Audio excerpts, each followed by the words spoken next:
ወተት ውስጥ እርድ ጨምረን ብንጠጣ በጤናችን ላይ ምን አይነት ተአምራዊ ለውጦች ሊፈጠሩ እንደሚችሉ ያውቃሉ?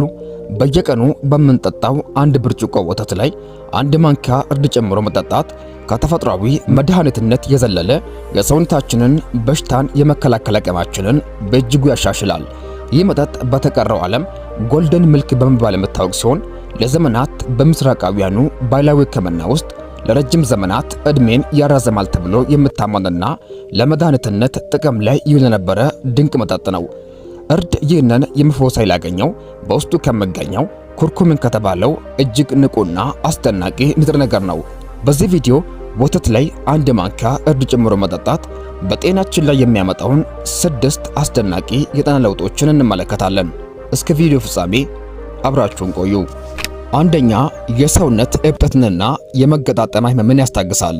ስር የሰደደ የውስጥ አካላት እብጠት ወይም በሕክምና ቋንቋ ክሮኒክ ኢንፍላሜሽን እንደ ልብ ህመምና ካንሰር ላሉ አስከፊ በሽታዎች መነሻ ከመሆኑም በላይ ለመገጣጠሚያ ቁርጥማት ወይም ደግሞ አርትራይተስ ዋና መንስኤ ይሆናል። የእርድ ወተት ወደ ሰውነታችን ሲገባ ግን ይህንን እብጠት በተፈጥሯዊ መንገድ የመቀነስ እጅግ ከፍተኛ ኃይል አለው። በእርድ ወተት ውስጥ የሚገኘው ኩርኩሚን የተባለው ውህድ በሰውነታችን ውስጥ እብጠትን የሚቀሰቅሱትን እንደ ኤንኤፍ ኬቢ ያሉ የሴል ፕሮቲኖችን ሥራ በቀጥታ የመግታት ተአምራዊ ብቃት አለው። ሳይንሳዊ ጥናቶች እንደሚያሳዩ የኩርኩሚን እብጠትን የመከላከል አቅም በዘመናዊ ሕክምና ውስጥ ካሉት እንደ አይቦፕሮፍንና አስፕሪን ካሉ የህመም ማስታገሻ መድኃኒቶች ጋር እኩል ውጤት እንዳለው ሊያረጋግጡ ችለዋል። ይህንን ወተት ወይም ደግሞ እርድ ያለበትን ወተት አዘውትረው የሚጠጡ የአርትራይተስ ህመምተኞች በመገጣጠሞቻቸው መካከል የሚሰማቸው መለብለብ፣ ማበጥና የጠዋት መገታተር በከፍተኛ ሁኔታ ይቀንሳል። ይህም ከመድኃኒቱ ጎን ለጎን የመንቀሳቀስ ነፃነትና ጥንካሬን መልሶ ለማግኘት ትልቅ እገዛን ያደርጋል። ሁለተኛ፣ የሰውነትን በሽታን መከላከል አቅምን በከፍተኛ ሁኔታ ይገነባል። የእርድ ወተት በተለይም በወቅት ለውጥ የሚከሰቱ ተላላፊ በሽታዎች ፍጹም ተመራጭና በሽታውን የሚዋጋ የተፈጥሮ ጋሻ ነው። የእርድ ወተት በውስጡ የያዛቸው ንጥረ ነገሮች ማለዳ ላይ ወይም ማታ ላይ ከመተኛታችን በፊት ስንወስድ የነጭ ደም ሴሎችን የማንቃትና የማስታጠቅ ልዩ ብቃት አላቸው። እርድ በተፈጥሮ ኃይለኛ ጸረ ባክቴሪያ፣ ጸረ ቫይረስና ጸረ ፋንጋስ ባህሪያት ያሉት ተክል ነው። እነዚህ ባህሪያት ከወተት ውስጥ ከሚገኘው ካልሲየምና ፕሮቲን ጋር ሲዋሃዱ ሰውነታችን ወደ ውስጥ የሚገቡ የውጭ ተዋሲያንን አስቀድሞ እንዲያጠፋ ከፍተኛ ጉልበት ይለግሱታል። በመሆኑም የእርድ ወተት መጠጣት እንደ ሳል፣ አስም፣ የጉሮሮ መቁሰልና የሳይነስ ህመሞችን በፍጥነት ለማከም ይረዳል።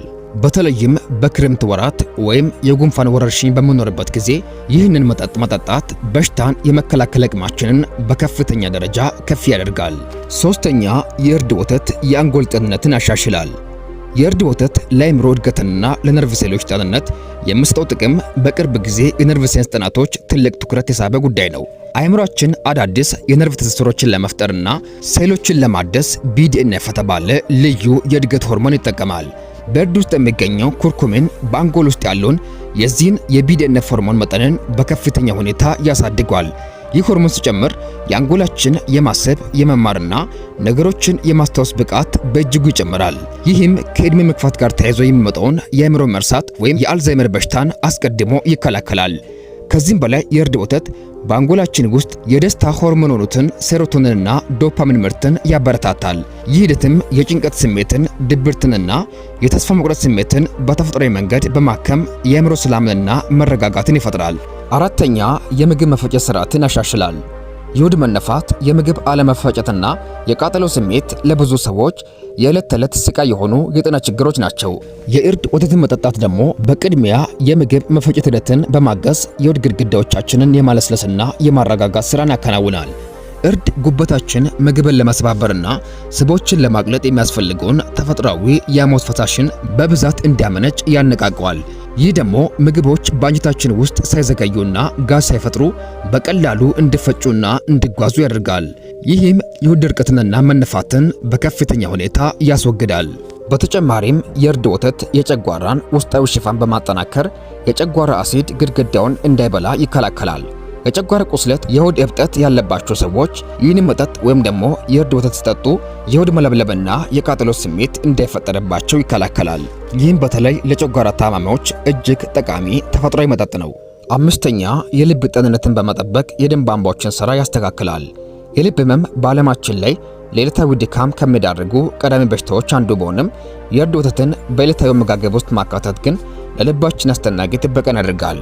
የልብ ጤንነት በቀጥታ የደም ዝውውራችን የሚጓጓዙበትን የደም ቧንቧዎቻችንን ውስጣዊ ግድግዳ ጤንነትን ይጠብቃል። በተለይም በእርድ ውስጥ የሚገኘው ኩርኩሚን የተባለው ቅመም የዚህን የደም ቧንቧዎቻችንን ግድግዳ ብቃት በከፍተኛ ደረጃ ያሻሽላል። የቧንቧዎቻችን ግድግዳ ጤናማ ሲሆኑ ደም ያለምንም ጫና በቀላሉ በሰውነታችን ውስጥ ስለሚዘዋወር ከፍተኛ የደም ግፊትና የደም መርጋት ችግር እንዳይከሰትብን ይከላከላል። በተጨማሪም የእርድ ወተት በደማችን ውስጥ ያለውን መጥፎ ኮሌስትሮልን ወይም ኤልዲኤል ክምችትን በመቀነስ በደም ቧንቧዎቻችን ውስጥ የሚፈጠር የስብ መከማቸት ይከላከላል። ይህም ልባችን ረጅም ዘመን ያለምንም ድካም እንዲሰራ ትልቅ ተፈጥሯዊ አቅም ይሆናል። ስድስተኛ ጥልቅና ጤናማ እንቅልፍ እንድንተኛ ያደርጋል። ማታ ከመተኛታችን በፊት አንድ ብርጭቆ ለብ ያለ የእርድ ወተት መጠጣት ሌሊቱን ሙሉ በሰላምና ያለምንም ችግር እንድንተኛ ያደርጋል። ወተት በራሱ በውስጡ ትሪፕቶፋን የተባለ አሚኖ አሲድና ካልሲየም ይዟል።